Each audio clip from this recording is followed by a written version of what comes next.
এই সরকার অ্যাকচুয়ালি বেশি দিন থাকবে না। একটা হাইপ তো উঠবেই, একটা এটা ধরেন তাদের একটা ফেলিউর ছিল, আবার একটু গুড গভর্নেন্স আসছে, দ্রব্যমূল্য কমেছে, ইলেকট্রিসিটি, এখন ধরেন সামনে ইলেকট্রিসিটির একটা বিরাট থ্রেট আসতেছে। এটাতে যদি সরকার দেখা যায় যে ভালো ম্যানেজমেন্ট করতে পারছে, এখন যে তারা এই নানা ধরনের বাণিজ্যিক কাজগুলো হাতে নিয়েছেন, আমাদেরকে ইনভেস্টর আনার প্রপোজাল নিয়েছেন, আমাদের রিজার্ভ বাড়তেছে, আমাদের একটা পজিটিভ ওয়েভের একটা যেগুলো আসছে, তো প্রফেসর ইউনূসের কাছে তো এটাই কাম্য। এখন একটা আমি একটু আলোচনাটা অন্যভাবে করি, সেটা হচ্ছে ধরেন প্রফেসর ইউনূসকে যখন গতবার আহ্বান করা হয়েছিল যে আপনি দায়িত্ব নেন, তখন কিন্তু আমরা শুনেছি যে উনি একটা টেনিউর চেয়েছিলেন, যে আমাকে 10 বছরের জন্য দিলে আমি নিব। তো 10 বছরের জন্য আমরা আসলে কিভাবে দিব, যেটা সাইফুল ভাই বলেছেন যে একটা আপনি চাইলে তো আপনাকে আপনি মিলাতে দিতে পারি না 10 বছরের জন্য। এটা তো একটা সিস্টেম আছে যে আপনাকে জনগণের ম্যান্ডেট নিতে হবে, হয় রেগুলার ইলেকশন নাহলে গণভোট, কিছু না কিছু একটা নিতে হবে। এবার কিন্তু আমরা দেখেছি যে প্রফেসর ইউনূস কোনো ধরনের টেনিউরের কথা বলেছেন, এটা আমাদের কানে আসে নাই। আমি কিন্তু স্যারকে বলেছিলাম যে স্যার আপনি কিন্তু আমাদেরকে গতবার যদি আপনি দায়িত্বটা নিতেন তাহলে আজকে আমরা অনেক বেটার পজিশনে থাকতাম। গতবার আপনি নেন নাই, এখন একেবারে বুড়া বয়সে এসে আপনি নিয়েছেন, তারপরে আমরা এটাতে খুশি যে আপনি দায়িত্বটা নিয়েছেন। আমার যেটা ধারণা যে প্রফেসর ইউনূস চাইবেন যে উনার এই অল্প টেনিউরে উনার একটা ভালো ফুটিং রেখে উনি যেতে চাইবেন। কারণ এটা উনি নিজেও জানেন যে বাংলাদেশের মানুষের নিয়মই হচ্ছে 2 বছর 3 বছর পরে একটা গভর্নমেন্ট আনপপুলার হয়ে যায়। এই গভর্নমেন্টকে যদি 5 বছর কেউ রাখতে বলে, আমি বলবো যে এটা কোনো খুব ভালো উপদেশ না। পাবলিক তো অনেক কথা কে না কে বললো, সেটা তো আলাদা বিষয়। তবে হ্যাঁ, প্রফেসর ইউনূস যদি এই শর্ট টেনিউরে উনার এই সূচকগুলো যেগুলো আছে, ধরেন রিজার্ভ বাড়ালেন, রেমিটেন্স বাড়ালেন, দ্রব্যমূল্যকে স্থিতিশীল রাখলেন, বিদ্যুৎ পরিস্থিতি ভালো হলো, যাতায়াত ব্যবস্থা একটা, আমাদের ইনভেস্টমেন্ট বাড়লো, আমাদের ট্রেড কমার্সে একটা আশানুরূপ উন্নতি হলো, লোকজনের একটু চাকরির ব্যবস্থা হলো, তাহলে যেটা হবে এটা নেক্সট গভর্নমেন্টের জন্য একটা বিরাট প্রেশার হিসেবে কাজ করবে। কারণ এটা একটা মাইলস্টোন হিসেবেই কাজ করবে। মাইলস্টোন হিসেবে কাজ করবে। তখন জয়নাল আবদিন ফারুক ভাইদের জন্য হয়তো, এটা আমি ধারণা করে বলছি, যে হয়তো ওনাদের জন্য এটা একটা ভালো দিকও হবে। ওনারা সবসময় চিন্তা করবেন যে না, আমাকে যেহেতু প্রফেসর ইউনূস যেহেতু এরকম একটা ট্রেন্ড সেট করে দিয়ে গেছেন। আমি আজকে দেখেছি যে মির্জা ফখরুল বলেছেন যে ওনারা প্রথম 18 মাসে মানে বিরাট একটা কর্মসংস্থানের ব্যবস্থা করবেন। আমি এটাকে ধন্যবাদ জানাই, কারণ আমরা বারবার বলছি যে বিএনপি কেন শুধু নির্বাচনকে ফোকাস করছে, বিএনপি কেন বলছে না যে আমরা যদি ক্ষমতায় আসি, যে 31 দফা আমাদের যে সংস্কার প্রস্তাব, এগুলো স্পেসিফিক্যালি আমরা এটা আমরা করতে চাই, এই ধরনের একটা ভিশনারি প্রপোজাল কেন দিচ্ছে না? কারণ মানুষ তো একটা হোপ চায়। আমি যেটা মনে করি যে প্রফেসর ইউনূস এই কাজটাই করবেন, এবং আমার কেন যেন একটা ধারণা, এটা আমি কিন্তু বলছি ফয়সাল ভাই, ডক্টর ইউনূস এরকম একটা হাইপ তুলে হঠাৎ করে বলবেন যে ডিসেম্বরে ইলেকশন, আমি আপনাদের এতটুকু কাজ করে দিয়েছি, সুতরাং এবার আপনারা আগান।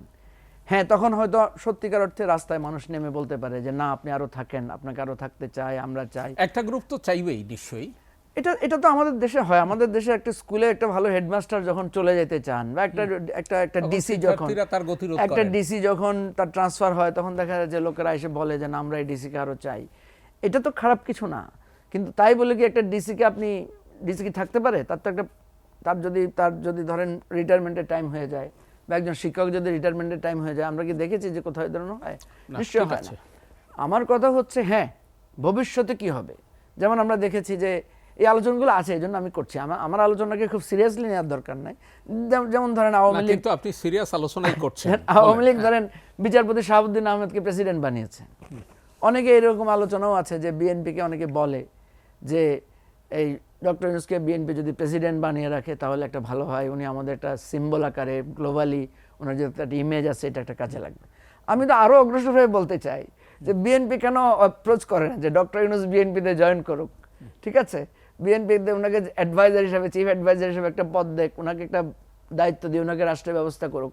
অর্থাৎ দেখেন, আমাদের রাষ্ট্রটা কিন্তু নানা রকমের ভাঙ্গা গড়া দিয়ে আমরা এগিয়েছি। সেই জায়গায় আজকে ডক্টর ইউনূস কেন রাজি হয়েছেন, এরও একটা প্রেক্ষাপট আছে, আমি এটা একটু মিস করে যাব। সেটা হচ্ছে যে শেখ হাসিনা যে ডক্টর ইউনূসকে যে জ্বালাতনটা করেছেন, যে টুপ করে ওনাকে ফেলে দিবেন, চুবাইয়ে তুলবেন, আবার তারপর ওনাকে যে 6 তলা 8 তলা বিল্ডিং হেঁটে হেঁটে উঠিয়ে ওনাকে যে ওনার বিরুদ্ধে যে একটা ওনার কদর্য একটা রূপে যে ওনাকে হাজির করতে, এটাও হয়তো ওনার মধ্যে একটা জেদ তৈরি হতে পারে যে উনি যার কারণে কোনো ধরনের টেনিউর ছাড়া উনি রাজি হয়েছেন দায়িত্ব গ্রহণ করার জন্য। আমি ফাইনালি যেটা বলতে চাই যে বাংলাদেশে আর আমাদের, আমি দেখেছি সাইফুল ভাই খুব গরম কথা বলছেন, ফারুক ভাই, জালালউদ্দিন ফারুক ভাই তো আজন্মই গরম নেতা, আমরা সবসময় দেখি যে উনি ঝাঁঝালো মানুষ, এবং সত্যিকার অর্থে ওই দৃশ্য তো আমরা ভুলতে পারি না।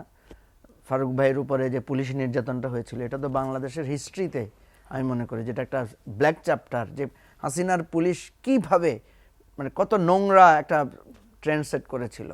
তো সেই জন্য হয়তো ফারুক ভাই সারা জীবনের জন্য মানুষের স্মরণীয় হয়ে থাকবে না ঘটনার পর থেকে। যাই হোক, আমি বলছি যে আমাদের এই উত্তেজনা, আমাদের এই বাকযুদ্ধ আমাদের কাম্য না। আমাদের কাম্য হচ্ছে যে আমরা অবশ্যই চাই ডক্টর ইউনূস আমাদের জন্য একটা ভালো কিছু করে দিয়ে যাবেন। নির্বাচন কমিশন ভোটার লিস্ট করছে, অঞ্চল ব্যবস্থাপনা নিয়ে আলাপ করছে। নির্বাচন কমিশন কিন্তু বলেছে যে তারা ডিসেম্বরের মধ্যে নির্বাচন করার জন্য প্রস্তুত। আমরাও নির্বাচন কমিশনে যারা কাজ করছে তাদের সাথে কথা বলে দেখেছি, তারা ডিসেম্বরকে সামনে রেখে তাদের প্রস্তুতি এগিয়ে নিচ্ছে। একটা জিনিস আমি বুঝি না বারবার কেন এই বিতর্কটা আসে, সেটা হচ্ছে সংস্কারের সাথে নির্বাচনের কিছুটা সম্পর্ক আছে, সেটা অল্প। যেমন ধরেন, আমরা যদি দ্বিকক্ষ বিশিষ্ট পার্লামেন্টের ব্যাপারে একমত হই, আমরা যদি আরও দুই একটা বিষয় যে মানে কত পার্সেন্ট পিআর সিস্টেম হবে, কোনটা মানে ট্রেডিশনাল সিস্টেমে হবে, এই জিনিসগুলোতে যখন আমরা একমত হই, এটার একটা ক্ষুদ্র অংশ নির্বাচন কমিশনের সাথে সংশ্লিষ্ট। আদার দেন নির্বাচন কমিশন নির্বাচন প্রস্তুতির জন্য আর কোনো কিছু এখানে, অন্য কিছু এখানে বাধার সৃষ্টি না। বিচারের সাথে নির্বাচনের কি সম্পর্ক বলেন আপনি? বিচারের কাজ তো করছে বিচারাঙ্গন, ট্রাইব্যুনাল, তারা এগিয়ে নেবে, পুলিশ আছে তদন্ত করবে। তাহলে বিচারের কাজও আমরা দেখেছি খবর নিয়ে যে তারা বলছেন যে আপনার জুলাই আগস্টের মধ্যেই তারা এক ধরনের একটা চার্জশিট ফ্রেমের মধ্য দিয়ে তারা বিচারের জায়গায় যেতে পারবে। একটা হচ্ছে আওয়ামী লীগের যাদের কমান্ড রেসপন্সিবিলিটি ছিল, তাদের একটা অংশকে আপনি চার্জশিট দিয়ে বিচারের আওতায় আনলে মানুষ একটু স্বস্তি পেল যে না, আমাদের এই যারা এখনো হসপিটালে কাতরাচ্ছে, যাদের সন্তান হারিয়েছে, তারা এই সরকারের কাছে একটা আশা দেখলো যে না, একটা বিচার হয়েছে। বিএনপি সংস্কারের কথা বলেছে, 31 দফার কথা বলেছে, ঠিক আছে, কিন্তু বিএনপির নেতৃবৃন্দের এমনভাবে বিষয়গুলো আসছে সামনে, মনে হচ্ছে যেন বিএনপি এখন শুধু নির্বাচন চায়। যদিও উনি একটা সুন্দর কথা বলেছেন যে যারা নির্বাচন চায় না বলছে তাদেরই পোস্টার বেশি। হ্যাঁ, এবং আমি দেখেছি এনসিপির লোকেরাও প্রচুর পোস্টার লাগিয়েছে, ব্যাপক প্রচারণায় পোস্টার লাগিয়েছে, নির্বাচনের তার নির্বাচনী এলাকায় যাচ্ছে, গণসংযোগ করছে, নানা রকম বিষয় আছে।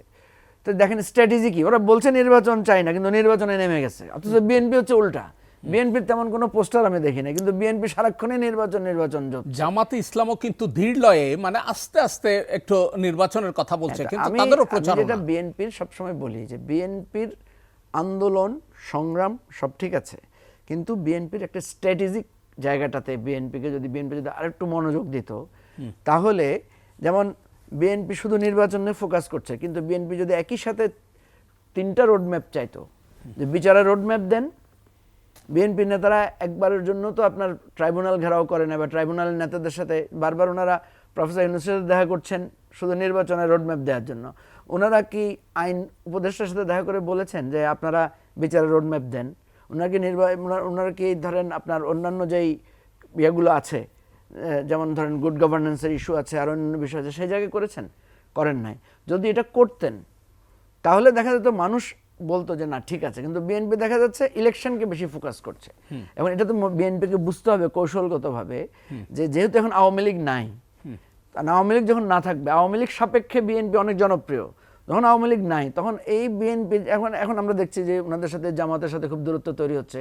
একসাথে তো ওনারা জামাত একসাথেই ছিলেন, একসাথে মন্ত্রীও হয়েছেন, এমপি হয়েছেন, পার্লামেন্টে গিয়েছেন। এখন স্বাভাবিকভাবেই ওনার যারা এলাই আছে, তারা যখন ওনার অপোনেন্ট, তারা নিশ্চয়ই বিএনপি যদি ইলেকশন চায় তারা ইলেকশন চাইবে না। এটাই তো এক ধরনের রাজনৈতিক যোগসূত্রতার ব্যাপার।